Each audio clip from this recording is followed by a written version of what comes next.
Hi everyone, my name is Tim Roughgarden, and the goal of this video is to talk a little bit about how the blockchain protocols that power Web3 work under the hood.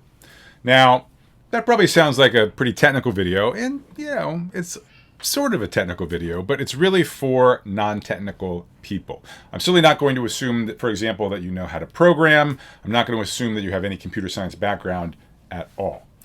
So there's a few different audiences, I could be imagined interested in this video, right? So, maybe you're just a sort of intellectually curious person. You're just not content to allow technology be magic to you. You want to know a little bit more about how it works, in which case, awesome. Welcome. Maybe, you'd be totally happy to be blissfully ignorant about how the technology works, but there are kind of social or professional reasons why you'd like to know a little bit more. Maybe you have friends and family who sort of work on this stuff. You want to know more about what they do. Maybe you work at a company that's in or adjacent to this field, but not on the technical side. You want to know more about what the technical side is all about. Or maybe you're in the legal world and, for certain sort of legal decisions or advice, it's important to know a little bit about sort of how this technology works. Or maybe you're actually, a technical person and you're just looking for something light, for your commute on public transportation. Any of these reasons are great reasons to spend, an hour learning a little bit about how this really quite amazing technology works under the hood. So the goals of this lecture are to give you familiarity with the most important terminology and concepts around the inner workings of this technology. So the main point of a blockchain protocol is to allow a large number of physical machines to engage in a coordinated simulation of a single virtual machine. A blockchain protocol you can think of as this global shared general purpose computer. And a blockchain protocol is what enables that functionality to exist. So accordingly, a core part of any blockchain protocol is something known as consensus. So we'll talk a fair bit about that in this lecture. You need to keep a bunch of physical machines in sync. Okay? You need to keep them coordinated on the state of a single virtual machine. So in particular, we'll talk about validators. Those are the physical machines that run a blockchain protocol, the physical machines that enable the functionality of a general purpose shared virtual computer. We'll talk about blocks, as in blockchains, and we'll talk about security thresholds, which is sort of the amount of sort of bad or faulty behavior by validators that a blockchain protocol can tolerate while still functioning as intended. So 20th century consensus protocols focused on what we would now call the permissioned case, where there is a sort of fixed and known set of validators, set of physical machines running the protocol. Modern blockchain protocols actually solve consensus in a still more challenging permissionless setting, where they allow free entry and exits to the set of validators. For example, if you've ever heard of the concepts of proof of work or proof of stake, those are additional components you need in a permissionless blockchain protocol to mitigate the challenge of Sybils, which is the idea that a single entity might join a protocol using multiple different identifiers. So finally, I want to talk a bit about the concept of decentralization in the context of blockchain protocols. The high-level aspiration here is we'd like a virtual machine, a virtual computer, which is sort of as hard to shut down as the internet, which is as decentralized as the internet is. So that's a really core that's really core to the value proposition of blockchain protocols, right? We already have computers. The point of a blockchain protocol is to be a decentralized computer. So it's important we talk a little bit more about what that actually means and how one might attempt to measure it. So full disclosure, in this video, I'm not going to be talking about applications of the technology. I'm not going to talk about why I think you should be very interested in it. I'm going to take on faith for this video that you're interested in learning a bit more about how this technology works. If you are looking for a video more squarely focused on applications of the technology and why this technology has the potential to be so important, for example, to enable stronger property rights than we've ever had before for digital assets, well, there's a separate video where that's the focus. That's a video called Mental Models for Blockchain Protocols and Web3. And you can sort of think of that video as a kind of prequel for this one, though it's not really formally a prerequisite. You should be able to follow this video just fine, even if you haven't watched the Mental Models video first. Just to quickly give you the TLDR of that mental models video, the point of a blockchain protocol is to have on the one hand the general purpose computing functionality of your laptop, and on the other hand the decentralization and corresponding robustness of the internet. You can think of it as like your laptop, but shared by everybody and with the hardware swapped out for the internet.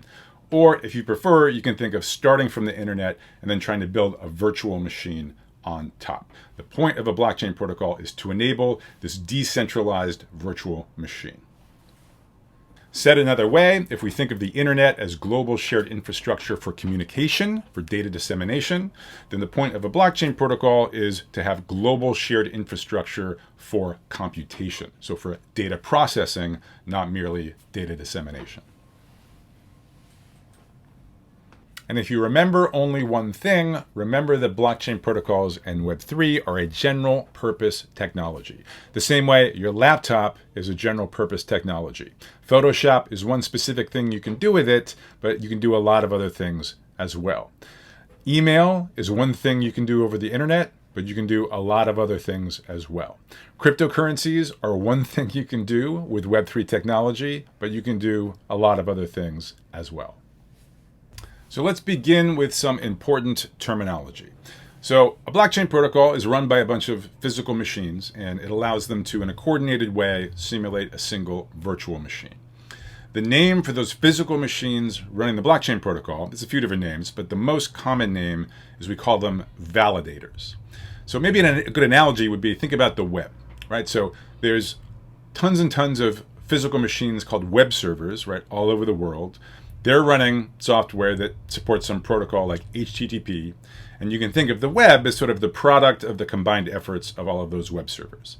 And in the same way, the virtual machine of a blockchain protocol is the product of the coordinated effort of all of the validators that are running that protocol. The number of validators varies with the blockchain protocol, but typical numbers might be 100 validators or 1,000 validators. And ideally, these would be kind of all over the world with lots of different owners and operators. So this is roughly the picture you want to have in your mind. A whole bunch of physical machines. On the slide here, there's 25. Again, in practice, you might want to think about it being more like 100 or 1,000. And then the blockchain protocol, which is kind of what this cloud indicates, sort of enables all of these physical machines to present the abstraction of a single virtual machine. Okay, so just like on your laptop, you've got all of the messy hardware, and then your operating system sort of runs on top of that and provides a layer of abstraction that you would then build user-facing applications on top of. Same thing here, right? You've got sort of the messiness of the internet, all of these physical machines and the connections between them. And then the blockchain protocol offers an abstraction, right? An abstraction of a virtual machine, which you can then design user-facing applications on top of. So the next important term is that of a transaction. And I want you to think about transactions in two different ways. So first of all, you can think of it as roughly sort of a single user action, right? So in the same way that, if you're just using, I don't know, Photoshop or whatever, you might have a single action, which is like crop this image. So too in a Web3 application, like, I don't know, maybe in Uniswap, which is a decentralized exchange, you would have a basic user action like swap digital asset A for swap digital asset B. Okay, so a transaction is a statement of user intent. On the other hand, just like when you do crop an image in Photoshop, that gets sort of boiled down to a bunch of sort of low-level instructions to be carried out by the computer. So too, do you want to think about a transaction like exchange asset A for asset B? You want to think about that getting boiled down to a sequence of low-level instructions to be carried out in this virtual machine. And finally, the concept of a block. And this is the block as in blockchains. It's funny, if you're not actually looking under the hood, if you just want sort of accurate mental models for blockchain protocols and Web3 applications, you don't need to know anything about blocks. You don't need to know anything about chains. In the same way that you can get a lot of use out of the internet without knowing anything about data packets. But now that we're actually are looking under the hood of blockchain protocols, we will see where the blocks are. We will see where the chains are, right? And so here's the block. And a block is really just a sequence of transactions. So a transaction is either kind of, a single user intent or a snippet of low-level code. So a block is just a sequence of those things, a sequence of things that users want to do, or a sequence of snippets of low-level virtual machine code. The number of transactions in a block, that's going to range blockchain protocol to blockchain protocol, but canonically, maybe think of there being something like 100 transactions in a block. So in other words, a block is literally just a batch of transactions. So with that terminology in place, we can discuss the two chief responsibilities of a blockchain protocol: consensus and execution. So consensus refers to the task of getting all of these validators, say 1,000 validators, to agree on a sequence or chain, if you like, of blocks. Again, a block being a batch of transactions. So the 1,000 validators have to agree on what are the first, say, 100 transactions, that's block number 1, then the next 100 transactions, that's block number 2, and so on. It is absolutely critical that the 1,000 validators all agree on what is block number 1, that they all agree on the first 100 transactions and the sequence in which they are executed. Same thing for block number 2, same thing for block number 3. Remember, these 1,000 validators need to stay in sync on their supposedly coordinated simulation of a single virtual machine. If you had 2 validators who had different beliefs about which transactions belong to block number 1, they would also have different beliefs about the current state of this virtual machine. And that would be an epic fail. The point of this blockchain protocol is to provide the abstraction of a single virtual machine. People are not allowed to have different opinions about the state of that machine. So for example, the state of this virtual machine may well be tracking who owns various digital assets, and you cannot have disagreement between different validators about who owns, for example, a particular NFT. And the validators running a blockchain protocol, right, they have to come to agreement, to consensus over and over again. Just like your laptop keeps processing stuff as long as you keep asking it to do stuff, so too is a blockchain protocol supposed to keep producing blocks of transactions as long as users of the protocol keep submitting transactions. Okay, so they're going to come to consensus, come to agreement over and over again as long as there's stuff to do. Now, without any computer science background, frankly, you should have no intuition about how you could actually achieve this. How do you get these 1,000 different physical machines to all agree on the same state of a single virtual machine? So a good chunk of this video is going to be giving you sort of a mental model, kind of an accurate high-level picture of how a blockchain protocol actually achieves consensus. So we'll start diving deep into that on the next slide. A validator's work is not done, however, after merely reaching consensus on the next block, the next batch of, let's call it 100 transactions that need to be executed. They still have to actually do the work and actually execute those 100 transactions, those 100 snippets of low-level code. They have to carry out those instructions in the virtual machine. They have to see, given the previous state and given the 100 transactions that are going to be executed next, what is the new state of that virtual machine. For example, maybe some digital assets have changed hands, have changed owners after the processing of those 100 transactions. And every validator has to carry out execution to understand what is the new state of the machine after the execution of all of those transactions. So the task of execution, right, at some sort of like very high level, some sort of super cartoon level, maybe seems conceptually kind of straightforward, at least relative to the task of consensus, which maybe seems sort of completely mysterious. Right, like if we think about, so we've got this new block, we've got sort of 100 transactions, 100 snippets of like low-level instructions, and we're just supposed to carry them out on this virtual machine. So like, if we think of the virtual machine as a spreadsheet, right, which to be clear, it's not. It's much more interesting and powerful than a spreadsheet. But if we thought of the virtual machine as a spreadsheet, and we thought of each of these low-level instructions as like, add these two numbers, copy the value from this cell to this other cell, well, like, what's the big deal? Like, we've got these, like, 2,000 little instructions to do, just carry them out. Okay, the spreadsheet had some state before the instructions, you carry them all out, now it has some new state after all those instructions, right? Like maybe sort of the ownership of certain assets have changed hands as a result of those 100 transactions. And fundamentally, that's basically accurate. That basically is what the execution step is. Obviously, we're doing it on something more interesting, a virtual machine, not just some sort of simple spreadsheet.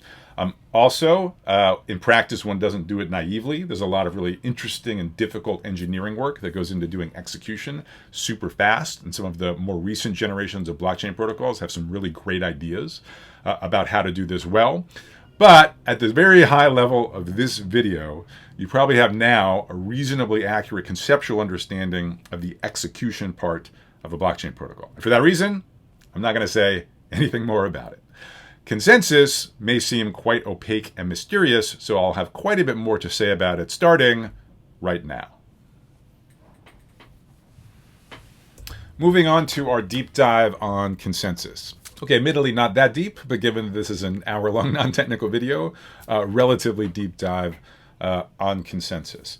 So for starters, let's just think about a sort of known and fixed set of validators. Let's say 1,000 validators, physical machines, scattered all over the world, communicating with each other over the internet. Okay, so each of these validators knows who the other 999 validators are. In a couple slides, we'll talk about relaxing this assumption, in which case we'll get an even harder version of the problem. But this version of the problem is already quite challenging. Now let's imagine that these 1,000 validators have already come to agreement on the first 1 million batches of transactions, the first 1 million blocks, but they all need to come to agreement on the next one, on block number 1,000,001. So that is the subproblem I want to focus on, agreeing on a single block. If we can figure out how to solve this subproblem, well, then we can apply the solution over and over and over again to agree on blocks now until the end of time. A couple caveats before we get into the details. So first of all, there are multiple really quite distinct approaches to solving this subproblem, and I'm going to give you a cartoon sketch of only one of those approaches. Now, in my defense, first of all, a number of major blockchain protocols do use significantly more sophisticated versions of the approach that I'm going to outline here. Number two, just from, I think, a pedagogical perspective, I do think this is the, in some sense, canonical approach. If you're going to remember only one of the approaches to achieving consensus on a block, I think this cartoon sketch is the best one to remember. All right, so how are we going to do this? We've got 1,000 different validators. They all may have their own opinion about what the next batch of transactions should be, but they have to all agree on just one. So here's going to be an initial attempt, which is going to be way too naive, nowhere near robust enough to be useful directly. But nonetheless, even this sort of very simple first attempt will contain seeds present in practical solutions. So let's first decide on some target rate at which we want to agree on new blocks. That is, the rate at which new batches of transactions should be added to the blockchain. Maybe we agree on, I don't know, one new block each second, which is on the aggressive side, but there are modern blockchain protocols that do produce blocks at this rate or even faster. So the next idea is simply to have the validators take turns as leader, where the leader is going to be the validator responsible for figuring out what the block should be for the current second.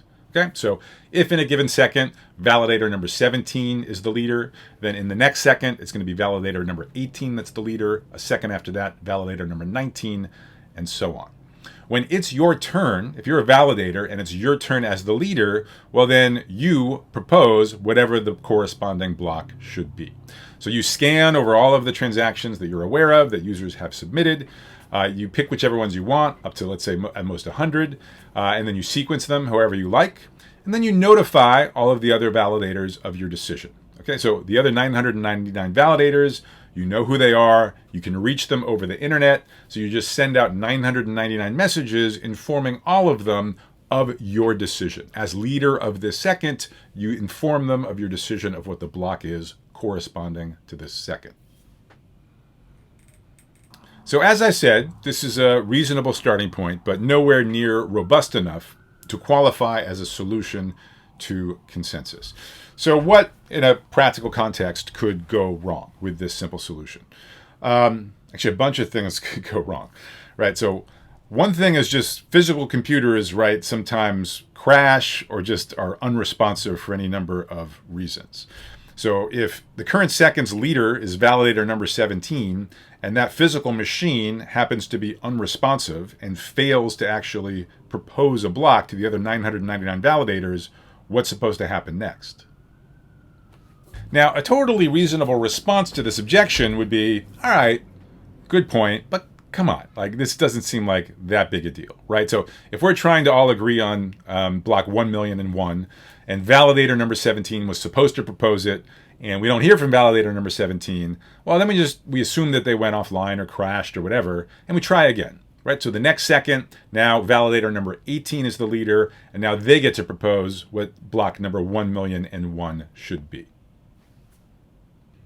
Okay, good idea, but let's think about what else maybe could still go wrong. For example, we've all had experience of variable delays over the internet. Sometimes we try to load a web page. Normally it happens really quickly, but for whatever reason, this one time it takes a long time. Sometimes messages just take longer to traverse the internet than we're accustomed to. So imagine now validator number 17 is the leader, puts together its block, very promptly sends its 999 messages over the internet to the other validators, informing them about its choice. But maybe, 499 of those messages get delivered very promptly, within a second or less. But maybe for whatever reason, the internet's having a bad day, and the other 500 of those messages fail to reach the corresponding validators in a timely fashion. It takes them multiple seconds to reach those other validators. And now you've got a problem. Now you've got half the validators that think they know what block 1,000,001 is, and you've got the other half of the validators that think that the leader crashed and that we need to retry with validator number 18 to have a new proposal about what block number 1,000,001 should be. And this is the epic fail of a blockchain protocol. You cannot have different validators having different beliefs about what the blocks have been.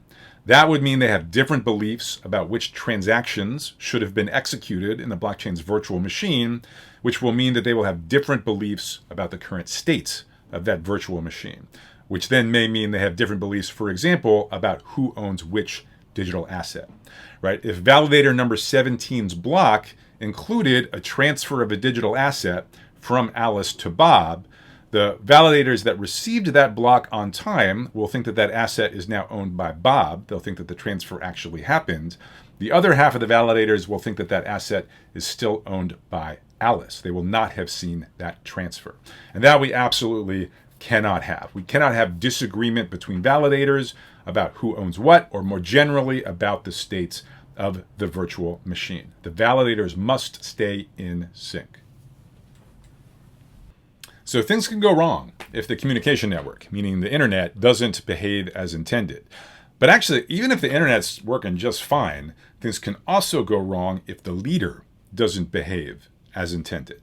Right? It's like, imagine validator number 17, for whatever reason, sends to 500 validators one proposal of a block, and to the other 499 validators a different proposal for that block. Maybe in the first block, there's a transfer of a digital asset from Alice to Bob, but in the other block, there's a transfer of that same digital asset from Alice to Charlie. Now, why would a leader ever do this? What's validator number 17 thinking? Well, it could be for innocuous reasons, like just sort of a software bug, or it could be the physical machine, validator number 17, is controlled by a bad actor who actually wants to mess up the functionality of this blockchain protocol. That's a scenario we have to consider. So these issues illustrate a few points. Okay, so first of all, consensus protocols need to deal with the fact that the communication network, like the internet, may be unreliable. They need to be robust to the fact that some messages may take longer than others to be delivered. Second of all, we need solutions to consensus to be robust to misbehavior by validators. Perhaps something as innocuous as crashing or going offline, but perhaps even malicious behavior that's deliberately trying to mess up the protocol. So those are the key challenges. Okay, so unreliable sort of communication network and faulty behavior by validators. The last point that these issues sort of bring up is that this three-step first attempt is obviously not going to be good enough. If there is a solution to consensus, which is not obvious, but if there is one, it's going to be more sophisticated than just some simple three-step first attempt. So I've got good news for you. There are, in fact, solutions to the consensus problem that are robust to variable network delays and to misbehavior or crashes by validators. And so getting this right is actually quite tricky. Okay, so there's some brilliant work done in the 1980s. Actually, a couple Turing Awards have been given out for that work. Turing Award being the Nobel Prize of Computer Science. But some brilliant computer scientists in the 1980s figured out how to do this. It's sophisticated, so there's no way I'm going to get into the full details in this video. I have other videos in a playlist called Foundations of Blockchains, which do get into the details if you really want to sort of really do a deep dive on consensus protocols. But high level, you can imagine it that we keep our three-step approach, but then add a step 4, where the validators who are not the leader, the other 999 validators, they compare notes with each other. They say, hey, what did you hear from the leader? Here's what I heard. They compare notes, and very high level, you can kind of imagine as if they took a majority vote. So whichever sort of block was heard about most frequently would be the one they all decide to agree on. That's actually quite a bit too naive, because if you think about it, these comparing notes messages, they may themselves be delayed. And if there are physical machines, if there are validators controlled by bad actors, they might well be lying to the other validators in step 4. They may lie about the block that they heard from the leader. So nevertheless, all of these challenges can in fact be addressed with a carefully implemented version of step 4. There is one sort of obvious compromise you need to make, which is that, for example, if the entire internet just goes down, you're not going to make any progress. You can't make any block proposals. You can't compare notes on previous block proposals. So necessarily, you're just going to stall while the communication network is failing to deliver messages.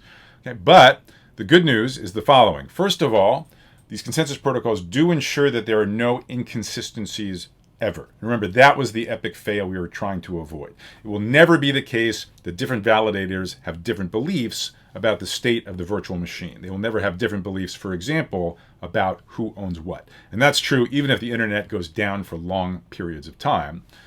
Furthermore, well designed, these protocols recover quickly. So once the internet or the communication network is again up and running and messages are being delayed promptly, well, then they start producing blocks promptly again. So in effect, these consensus protocols produce new blocks at roughly the same rates at which messages are being delivered across the communication network.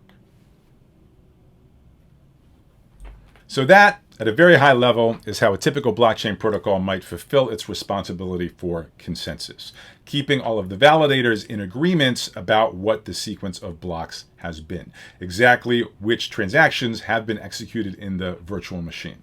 For example, agreement on exactly who owns what. Let me remind you again, this is not the only approach to solving consensus, to coming to agreement. There are blockchain protocols that do it quite a bit differently than what I've sketched on this slide. On the other hand, several major ones do follow this template, although, as you can imagine, they're much more sophisticated. And in my opinion, if you remember only one approach, this is probably the right one.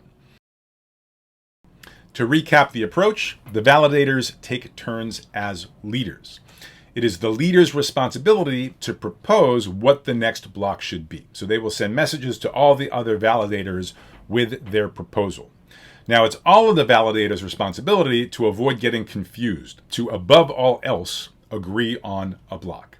So after the proposals go out, they will compare notes and vote on the final outcome. You can think of it as majority voting, but for the reasons we've discussed, it's going to be more sophisticated. There's going to be repeated votes, but it will eventually conclude with all of the validators in agreement on the next block. So the next concept I want to tell you about is security thresholds. So this is a very practically relevant sort of topic. It's going to add some nuance, some fine print to what we talked about on the previous slide.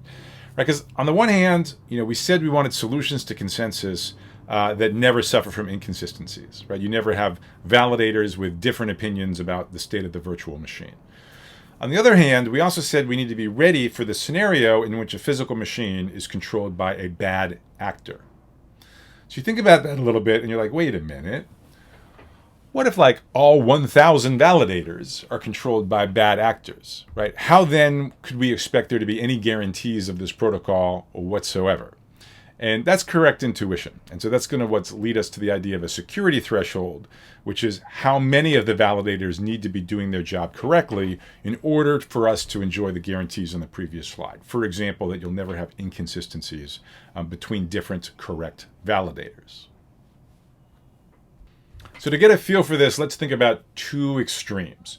Okay, the easiest imaginable extreme, like where nothing's going wrong, other than maybe the internet is sometimes slow. And then the opposite extreme where everything is going wrong and all the validators are controlled by someone who wants to mess with us. So on the easy end of the spectrum, you might hope, and it is indeed true, that solving the consensus problem is not difficult. Okay, so if you know that all of the validators are always online, they never crash, and you know that they always run the protocol exactly like they're supposed to, then in fact, even that three-step approach, even that first attempt from the last slide is basically good enough, right? If there was some second in which validator number 17 was the leader, well, you know, you're assuming they never crashed, right? You're assuming they're following the protocol as intended. So they did send you a block proposal. And, you know, maybe the internet's slow that day, but eventually you're going to hear about their block proposal, and then you just adopt that as the block for that corresponding second. Okay, so the extreme case where nobody ever crashes, nobody ever deviates from the protocol, that is indeed an easy scenario. At the other extreme, where almost all of the validators are controlled by bad actors, well, there your intuition may be, in which case your intuition's correct, that there's sort of nothing you can do, and that honest validators might get confused when almost everyone else is trying to confuse them, right? Like if you have only two validators running a protocol in good faith, like validator number 1 and validator number 2, and all the other 998 validators are controlled by a bad actor who wants to confuse those first two, that's going to be relatively easy to do, right? Those 998 bad validators, they always try to convince validator number 1 that block A should be the right one, like an asset gets transferred from Alice to Bob. But at the same time, when those 998 validators interact with validator number 2, they're going to try to convince it that the correct block should be some other block B, for example, that includes a transfer of this asset from Alice to Charlie. And now, put yourself in the poor shoes of either validator number 1 or validator number 2, right? They can try to compare notes with each other, and validator number 1 will be like, I keep hearing about A. Number 2 is going to say, well, I keep hearing about B. So, but what are they going to do, right? They're hearing from 999 other validators, 998 of which are in agreement with one lone voice of dissent, right? So presumably, number 1, absent knowing anything else, is going to have to go with A. Number 2, absent knowing anything else, is going to have to go with B, leading to those two validators being in disagreement. So, given that if none of the validators are doing anything wrong, consensus is easy, it's possible, whereas if almost all of the validators are doing things that are wrong, consensus is impossible, there must, somewhere in the middle, be a security threshold, a fraction such that if less than that fraction of validators are misbehaving, consensus is feasible, but if more than that fraction of validators are misbehaving, then consensus is impossible. So that is what I mean by a security threshold. It's the fraction of faulty or malicious validators at which achieving consensus flips from being possible to being impossible. So that's the concept of a security threshold, a very important concept, both in theory and in practice. And what's cool is that in that work I mentioned from the 1980s, super smart computer scientists actually figured out exactly what the security threshold is in a bunch of different important scenarios. For example, right, suppose we actually have a reasonably reliable communication network. So suppose the internet is having a good day. Then it turns out the security threshold is going to be 50%. Okay? Actually, the threshold depends a bit on how you define the consensus problem, but for the version most relevant to blockchain protocols, the security threshold with a reliable communication network is going to be exactly half. So if a majority of the validators are running the protocol in good faith, they're not crashing, they're running the code they're supposed to be running, then you can guarantee consensus. If a majority of the validators are potentially misbehaving, then you cannot guarantee consensus. If the communication network is periodically unreliable, like if you're worried, for example, about denial of service attacks, well, then the security threshold drops, Okay, given that you're making weaker assumptions about your network, you need to make stronger assumptions about the fraction of validators that are running the protocol correctly. Okay, so the fraction that can be tolerated, of misbehaving validators that can be tolerated, drops from 50% down to 33%. And so again, if you have more than 33% misbehaving validators, plus the challenge of a periodically unreliable network, then in fact, you cannot guarantee consensus. Whereas, even if the network is unreliable, if 67% or more of the validators do run the protocol correctly, then with a carefully designed protocol, you can indeed guarantee consensus. So one takeaway from this slide is that it is really, really, really important that a blockchain protocol has a good validator set, meaning a set of validators where lots of those validators are indeed, staying online, making sure they have a good internet connection, keeping up with the latest version of the protocol and running that protocol as intended. The good news is that you don't have to trust that any particular validator, that any particular physical machine running the blockchain protocol is doing its job. You don't have to trust any particular physical machine, but you do have to, in some sense, trust the set of validators on average, right? That maybe a majority or maybe a super majority of those validators are indeed doing their job correctly and competently. So now that we understand how important it is that a blockchain protocol is run by, for the most part, correct and competent validators, you're probably asking the question, okay, well then, who are these validators anyways? Who's actually in charge of operating these physical machines? So far, we've said very little about it, just that we would like things to be decentralized, meaning that these physical machines hopefully have a number of independent operators and owners. But who exactly are those operators and owners? So the simplest approach, which is also the focus of all of the 20th century work on consensus protocols, and implicitly our focus thus far in this video, has been you just have a sort of static and known set of validators, maybe 22 of them, maybe 100 of them, whatever. Some mixture of, government organizations, maybe some nonprofits, maybe some for-profit companies whose interests are thought to be well aligned with the success of the protocol. So there have been some blockchain protocols proposed along these lines, and the usual terminology there would be to call them permissioned or proof of authority blockchain protocols. And those terms refer to the fact that if you're not on this sort of special list, this sort of fixed in advance list of 22 or 100 validators, then you are actually not permitted to contribute to the running of the protocol in any way. For example, you will never have an opportunity to propose a block of transactions or vote on someone else's proposed block of transactions. So at the time of this recording, which is in late 2024, I'd say it's unclear how much of a future there is for permissioned or proof of authority blockchain protocols. I can imagine a future where there's actually a lot of interesting activity on permissioned blockchain protocols. I can imagine a future where there isn't. Sort of hard to say. What we can say in late 2024 is that the currently most successful and biggest blockchain protocols are actually not permissioned, are not proof of authority. So this includes, for example, the Bitcoin protocol, the Ethereum protocol, Solana, and many others.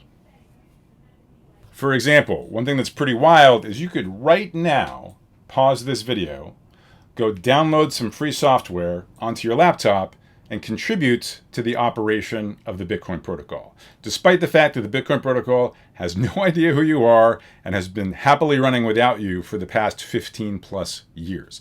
Prior to the invention of the Bitcoin protocol, my guess is most experts in consensus would have thought that this type of permissionless consensus would have been impossible. It's really remarkable. Since Bitcoin, we now have many, many more examples of well-designed permissionless consensus protocols that allow entry and exit into the set of validators. So permissionless consensus is a strictly harder problem to solve than permissioned consensus, which means that in addition to all of the challenges we've discussed so far, like needing to be robust despite the fact the communication network may be somewhat unreliable, despite the fact that some validators may crash, despite the fact that some validators may be controlled by malicious actors. In addition to all of those challenges, there's going to be still further ones. For example, In the permissionless scenario, you need to design your protocol to also be robust to what are known as Sybil attacks.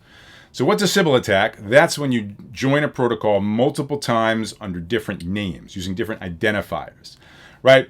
When you sort of contribute to the Bitcoin protocol, it's not like you sort of, email a scan of your passport to someone who then registers you. No. That's not how it works. You literally just start running the protocol under some identifier that you yourself choose, okay? Which, it's derived from a cryptographic public key, but whatever. The point is that these user IDs are basically free to obtain. So no one can stop you if you want to obtain 1,000 different user IDs and join the Bitcoin protocol 1,000 different times. Maybe you're wondering why these are called Sybil attacks. Well, that's an homage to a book from the 1970s with the same name, which is about a woman who possessed what at that time was referred to as multiple personality disorder. In any case, why are Sybil attacks a problem? Well, remember our sort of cartoon model of how a typical consensus protocol works, right? To agree on a block, all the validators compare notes. That's sort of like majority vote, more sophisticated, but whatever. You're counting votes and making a decision accordingly. But wait a minute. Now if you're telling me a single bad actor can basically for free make up 1 million different names and join a protocol 1 million times, well, does that mean it gets 1 million votes? Because if so, that means if you have even one bad physical machine, right, by the owner engaging in a Sybil attack and voting 1 million times, they're going to control 99% of the votes. That's going to be a big problem. So, in this permissionless scenario where you have the threat of Sybils, you cannot proceed with a simple one identifier, one vote solution. You have to do something more clever. The Bitcoin protocol, the original permissionless protocol, had to do something more clever. So has every permissionless blockchain protocol since then. So almost all of the permissionless blockchain protocols to date address the issue of Sybils in the conceptually same way, which is by weighting votes according to some scarce and thus costly resource. So in other words, rather than just giving each participating identifier a single vote, you give each identifier a vote with weight proportional to the amount of some scarce, costly resource that is owned by that identifier. And this is the key point. The resource is scarce and costly. That's different than when we had one vote per identifier, because identifiers are abundant and essentially free. Now, I realize that all probably sounds a little bit vague and abstract, so let's talk through the two main ways this has been done to date. First of all, the original solution in the Bitcoin protocol, proof of work, and secondly, the more popular solution right now, proof of stake. The proof of work approach to mitigating Sybil attacks, that's what's been used by the Bitcoin protocol for its entire existence, and actually also by the Ethereum protocol for the first 7 or so years of its existence. And the idea here is to weight votes via computational power. So here in a proof of work protocol, if you suddenly upgrade to a computer that was 1,000 times, that's 1,000 times more powerful than your old one, and you devote all of that computer's processing cycles to running a proof of work protocol, your vote is going to count 1,000 times as much. And the key point here is that your influence over a proof of work protocol doesn't depend on how many Sybils you have, how many identifiers you use. It only depends on the overall amount of computational power that you devote to running the protocol. It doesn't matter if you use 1,000 computers all associated with a single identifier or split them across 1,000 different identifiers. Your overall, the overall weight of all of your votes is going to be the same either way. That's the sense in which proof of work is Sybil resistant.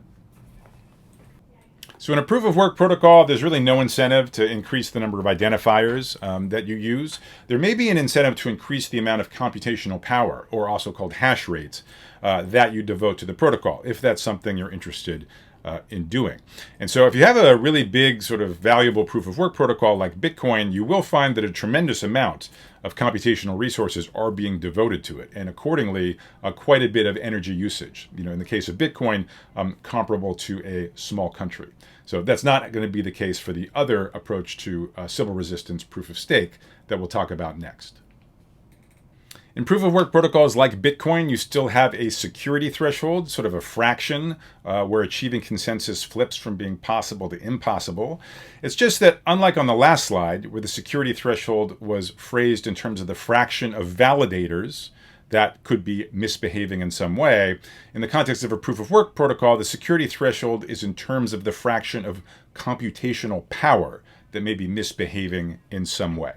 And so specifically for the Bitcoin protocol, if you have a reasonably reliable communication network, again, the security threshold is going to be 50%, but 50% of the overall computational power or hash rate.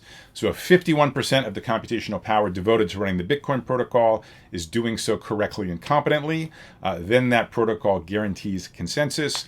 If 51%, if a majority of the computational power is potentially misbehaving in some way, well, then the Bitcoin protocol is in fact vulnerable, may not in fact guarantee consensus. So that's proof of work. Speaking now in late 2024, I would say the dominant approach to Sybil resistance is actually something else, something known as proof of stake. The Ethereum protocol switched over from proof of work to proof of stake in 2022, and most of the newer generations of blockchain protocols also make use of proof of stake Sybil resistance. So here again, we're going to have vote weights that are proportional to some scarce and costly resource, but the resource will be different. Unlike in proof of work, where your vote weight is proportional to your economic investments in computers that run the protocol, in proof of stake, your vote weight is going to be proportional just to your economic investment directly in the protocol. Specifically, the amount of money that you lock up in escrow into a designated staking contract, which is a smart contract, a program, which is managed by the blockchain protocol.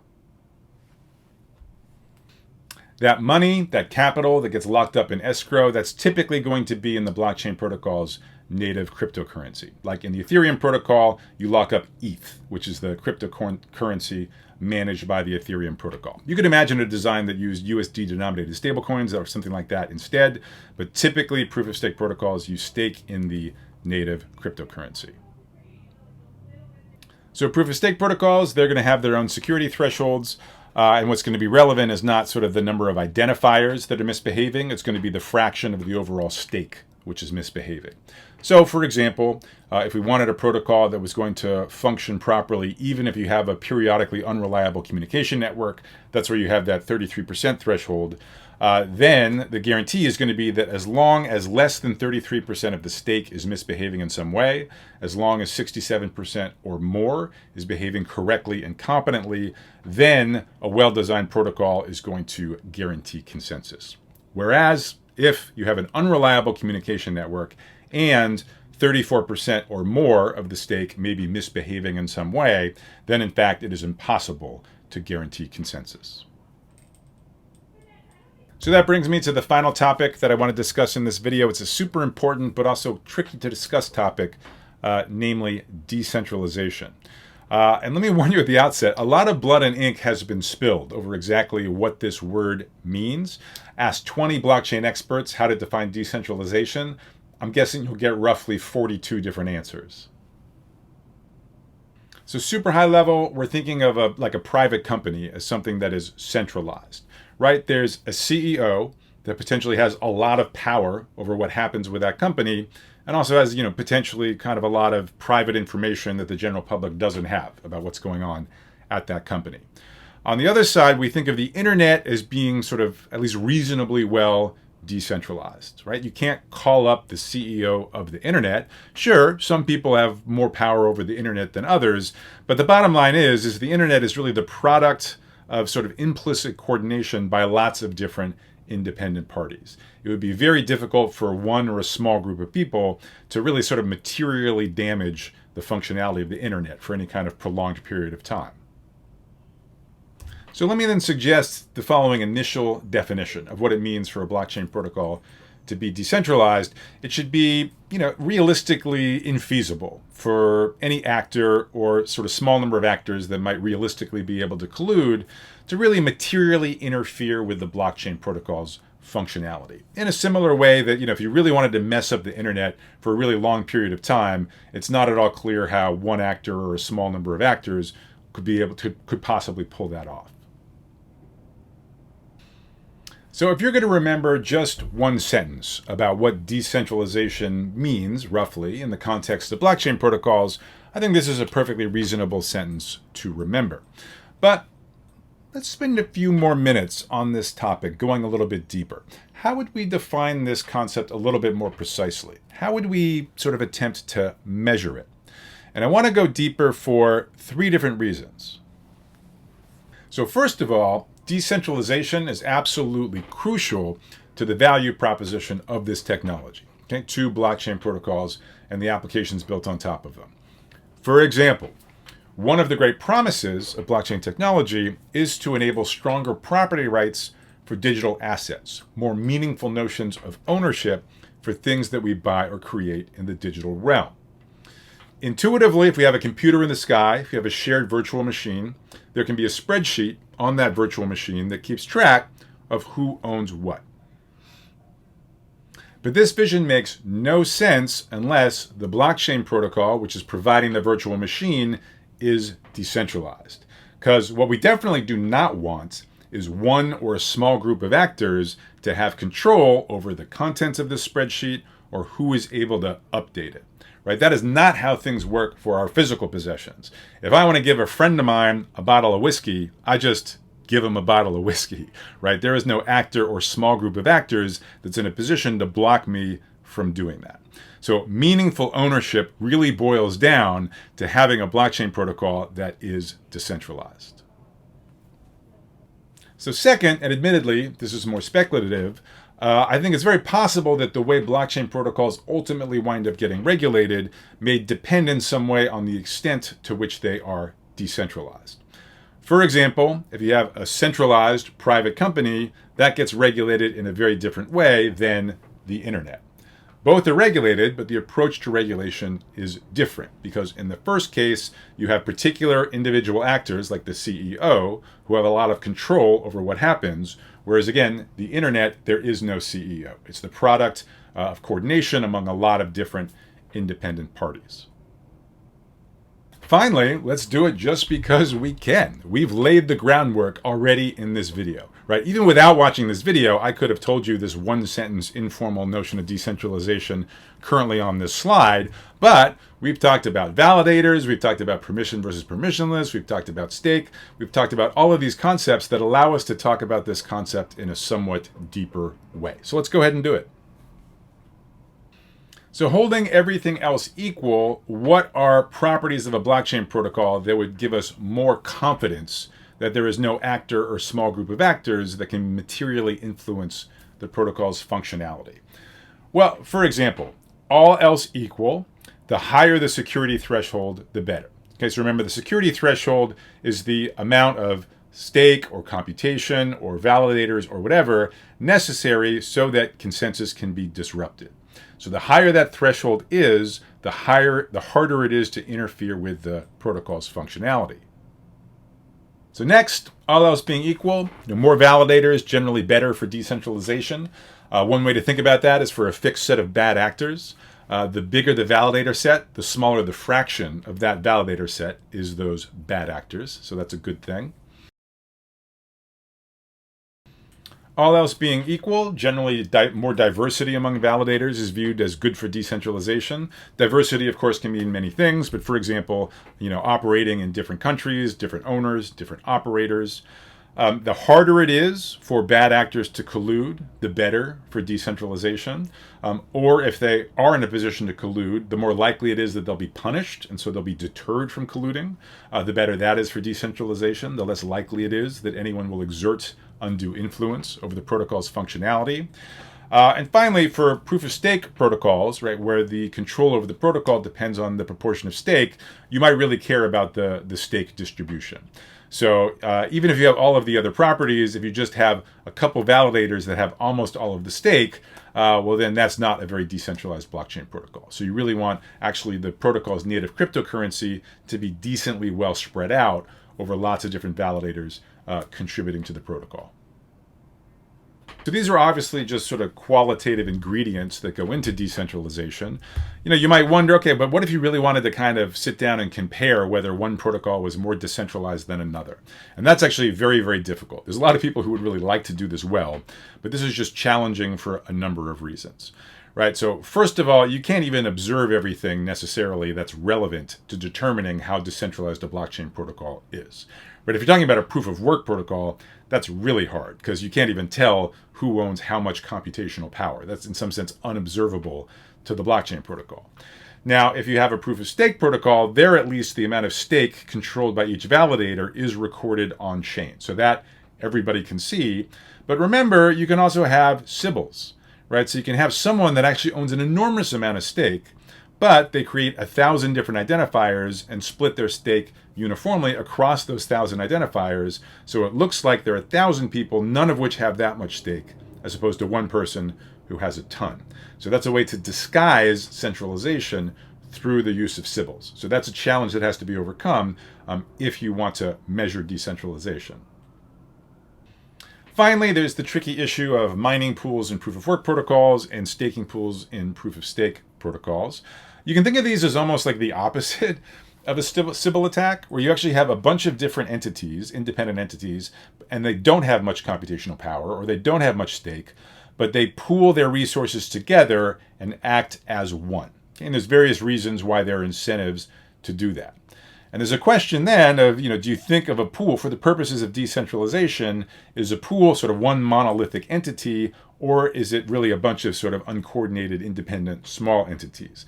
And, here the answer sort of depends on is it hard to switch, for example, from one staking pool to another, and other nuances.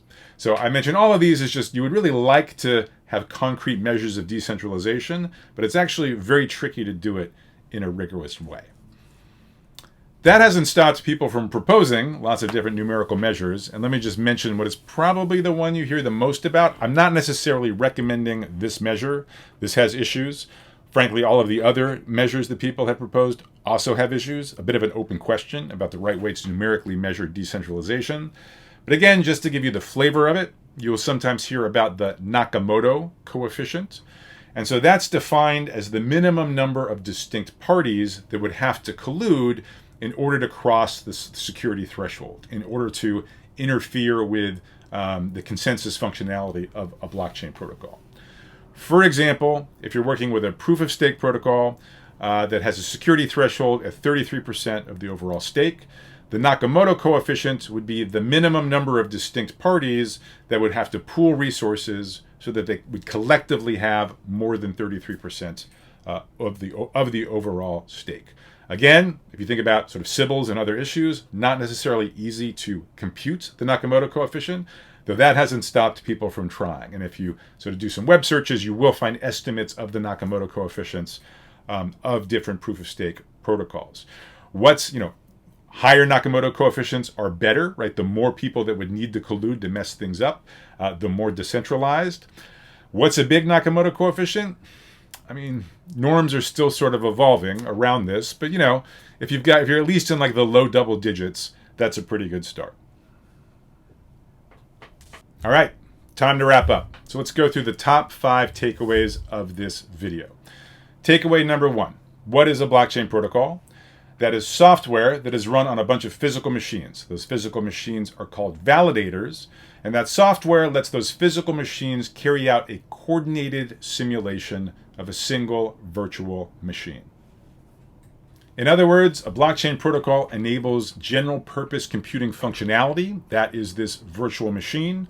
On the other hand, this virtual machine enjoys the decentralization properties of the internet.